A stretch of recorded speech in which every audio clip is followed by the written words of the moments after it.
Hello friends, welcome back to my channel. कैसे हैं आप सब? आशा करती हूँ अच्छे होंगे। तो आज हम बात करेंगे प्रेगनेंसी में योनि से आने वाले सफ़ेद पानी के बारे में। इसको लिकोरिया भी कहा जाता है। कुछ महिलाओं में सफ़ेद पानी ज़्यादा आता है तो कुछ में कम आता है। गर्भ अवस्था के दौरान आपको वेजाइनल डिस्चार्ज क्यों होता है?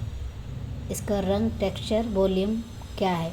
वेजाइनल डिस्चार्ज को अक्सर प्रेगनेंसी का शुरुआती लक्षण माना जाता है।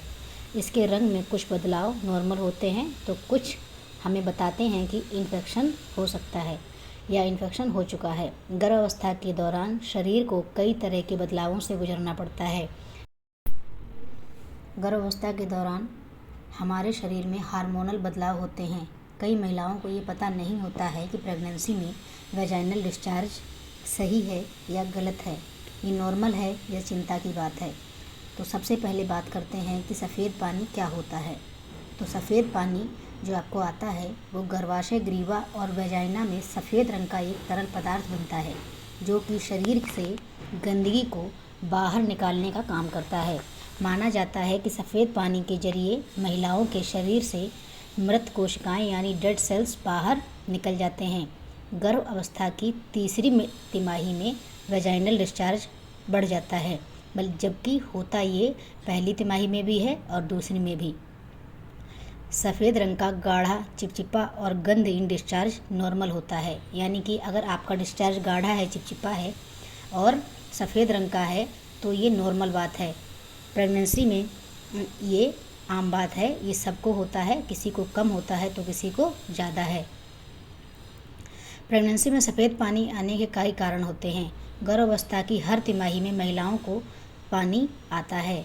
किसी महिला को यह समस्या बहुत ज़्यादा हो जाती है तो इसको लिकोरिया मान लिया जाता है। प्रेगनेंसी में एस्ट्रोजन नाम का जो हार्मोन होता है उसका लेवल जो है बॉडी में बढ़ जाता है, जिसकी वजह से पेल्विक एरिया में रक्त का यानी ब्लड सर्कुलेशन बहुत ज़्यादा हो जाता है, जिसकी वजह से शरीर में जो म्यूकस झिल्लियाँ उत्तेजित होती हैं, वो म्यूकस जिसे कहते हैं, वो वजाइना के थ्रू डिस्चार्ज होना शुरू हो जाता है। योनि से सफ़ेद पानी आने का मतलब है कि आपकी बॉडी में, आपके पेट में से डेड सेल्स या मृत कोशिकाएं बाहर निकल रही हैं और बर्थ कैनाल को इन्फेक्शन होने से सुरक्षित कर रही हैं।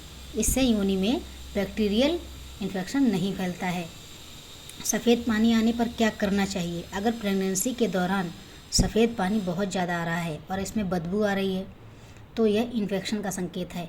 डॉक्टर एंटीबायोटिक या अन्य कोई दवाई आपको दे सकते हैं। प्रेगनेंसी के दौरान योनि को साफ़ सुथरा रखने के लिए टैम्पून का इस्तेमाल बिल्कुल भी ना करें। अपने प्राइवेट पार्ट्स में केमिकल वाली चीज़ों का यूज ना करें। साबुन से वॉश ना करें। नायलॉन या फिर किसी और तरीके की पैंटी ना पहने, सिर्फ कॉटन की पैंटी ही पहने। और कोशिश करें आप घर में रहें तो कोई भी पैंटी ना पहने, और अगर पहननी पड़े तो सिर्फ कॉटन ही यूज करें। ढीले ढाले कपड़ों में रहें, जीन्स वगैरह ना पहने। इससे आप इससे बच पाएंगी। तो अब सवाल उठता है कि डॉक्टर को कब दिखाना चाहिए। यदि आपका डिस्चार्ज पीला, हरा, गाढ़ा हो रहा है या फिर आपको अपने डिस्चार्ज में से बदबू आ रही है या फिर आपको खुजली हो रही है, जलन हो रही है या फिर सूजन आ गई है या फिर आपको पेशाब करते समय बहुत ज़्यादा जलन हो रही है या सेक्स करते समय योनि में दर्द हो रहा है तो आपको डॉक्टर को ज़रूर बताना चाहिए, डॉक्टर के पास जाना चाहिए। साथ ही अगर प्रेगनेंसी में स्पॉटिंग, खून के धब्बे या ब्लीडिंग ज़्यादा हो रही है या एक दिन से अधिक समय से हो रही है और इसके साथ दर्द और ऐंठन भी है तो आपको डॉक्टर को तुरंत दिखाना चाहिए। Thank you so much. Please subscribe my channel को सब्सक्राइब करें और बेल आइकन ज़रूर दबा लें। प्लीज़ मेरे सपोर्ट करें। Thank you so much.